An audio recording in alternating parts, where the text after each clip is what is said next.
It was one of those days. One of those days that really sucked.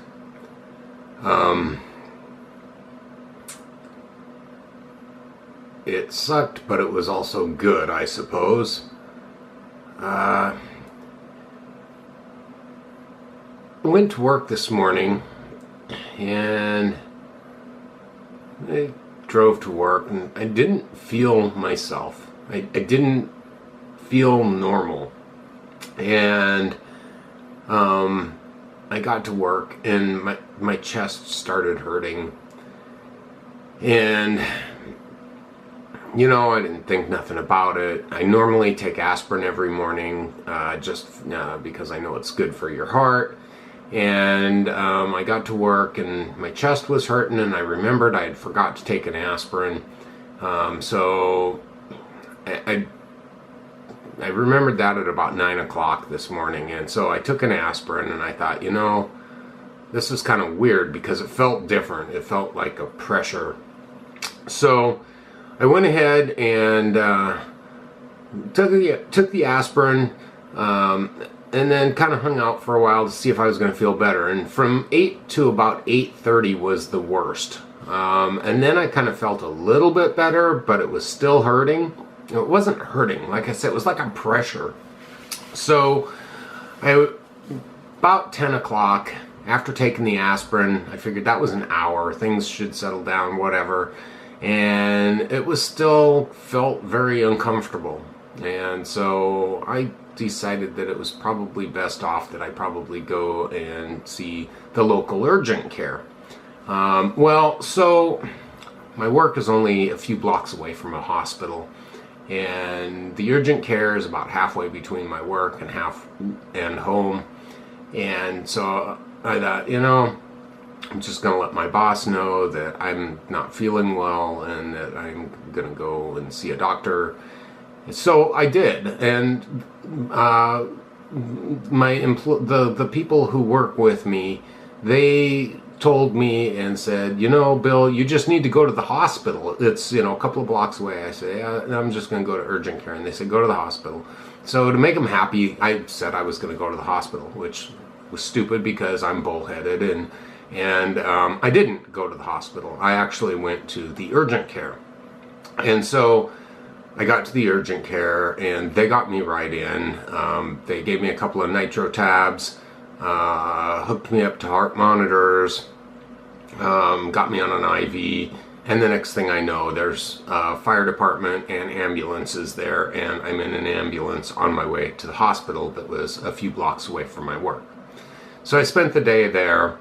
So I should have listened to them in the first place. I'm not, you know, I don't know. I thought maybe it might save money if I just went to urgent care and they'd say, yeah, you're fine, go home, whatever, as opposed to paying for the emergency room visit. So now, not only not listening to them, what I did was I racked up an ambulance bill, you know, I don't know what, you know, and going to the emergency room plus the urgent care. So I spend the day in the hospital with electrodes hooked to me all day. An oximeter hooked to my finger, checking my O2 saturations and monitoring my heart. And anyway, so they checked me all out, and they couldn't find anything, which is kind of why I went to urgent care in the first place, is because I figured that they wouldn't. I've had issues before where I've had to go in and I failed an EKG, etc., and then I had to have an angiogram, blah, blah, blah. So I wasn't too concerned about it, but I was a little concerned about it because, you know, I'm 52 years old, and things can happen at that age and even earlier. So anyway, I get all done in the hospital late in the afternoon, and they release me, send me home. Interesting thing though, I gotta say, I forgot what it's like to go into an ER and see the strange things that go on. One guy tried to escape like 5 times, and all the security and nurses and doctors are all chasing him down the hall, and he needed to be in the emergency room. Excuse me. And And then when I left, I actually got to go through the emergency waiting room. Boy, what a group that is. And then as I'm outside, getting ready to leave, there's some sort of an overdose going on. Some young man, teenager, and he's, talking about that he wet himself, and he's trembling and shaking, and he doesn't want to get out of the car and go into the ER. And the people that brought him there are telling him if he doesn't, he's going to go to jail. And it's like, oh boy. And the interesting group of people that wind up at the hospital, I have to say. But lesson learned here, I do have to go see a cardiologist and see my family doctor. It was the recommendations to have the cardiologist check me over and everything like that, look at all my blood samples and stuff like that. So I'm going to do that, and I'm not sure why, because the hospital released me. So if there was something of concern, I would have thought they would have kept me. So I'm going to kind of question that a bit as to why I should do that. But at my age, maybe I shouldn't question it. But the people there were very friendly. It's a local Spokane hospital, Holy Family, the great people at urgent care. The paramedics and ambulance crew were awesome. They sat and talked to me the whole time, making sure I was coherent and everything, which I was,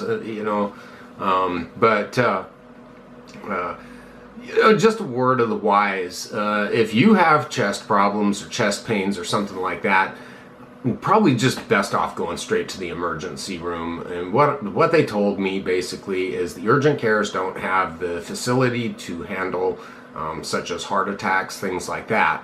And they would not let my wife drive me, because my wife said she would pick me up and she would take me to the hospital. They wouldn't let that happen, because then we have no equipment in the car to take care of me should I have a heart attack or something like that. So that is why they transported me via ambulance, so that they had the medical equipment on board, so that I could, if something did happen en route, that they had all the equipment that they needed to handle it. So if you ever get chest pains and you are suspicious that it may be a heart attack or something, just go straight to the emergency room. That's where you're going to get sent to anyway. You're going to, save yourself the ambulance bill, or just call 911, period. And talking to the people today and figuring out what was going on, that is exactly what they said. So now I'm sent home with nitroglycerin tablets, and have to meet with a cardiologist and then to my family doctor. And I've been down this road once before. It was probably, I'm going to say about 2004. I had a scenario where I failed an EKG and had to go have an angiogram and stuff. And I'm not going to be surprised if that's what they're going to ask me to do, is go through the angiogram again. I certainly hope not. I just think, it was just a weird thing, and it just wasn't normal, and I knew it wasn't normal. So I hope they don't have to drag me through the whole rigmarole. But if they do, a little peace of mind maybe. If you're up over probably 40, 45 years old and you start getting feelings like that, it's probably not a bad idea to go in and get checked out. But I would just go straight to the emergency room, save yourself some money so you're not having to make that, payment for the ambulance and the urgent care and all that stuff. I really didn't realize that was what was going to happen. And had I listened to my coworkers and not been so bullheaded, I would have would have been in the right spot to begin with. But anyway, that's it for now. I just it's been a day. That's for sure. It's been a day, and I'm just kind of sitting at home, kind of relaxing right now. It's had a lot going on. But anyway, that's it for the day. Hope my lesson learned. Listen to your friends, your co-workers, etc. If they dial 911, just let them do it. Get it taken care of. Have a good day. Bye.